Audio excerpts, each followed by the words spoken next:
What's the meaning of Chrissake?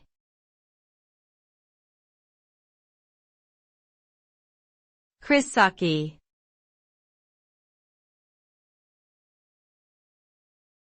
Chrissake.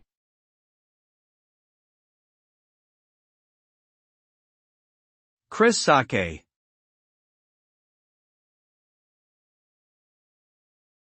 Chrissake.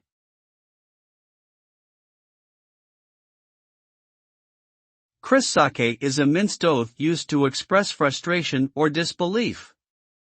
It is a shortened version of the phrase "for Christ's sake" and is often used in casual or informal speech. The term is considered to be a mild profanity and may be considered offensive by some individuals, particularly those who are religious. It is recommended that the use of such language should be avoided in professional settings or when speaking with individuals who may find it inappropriate.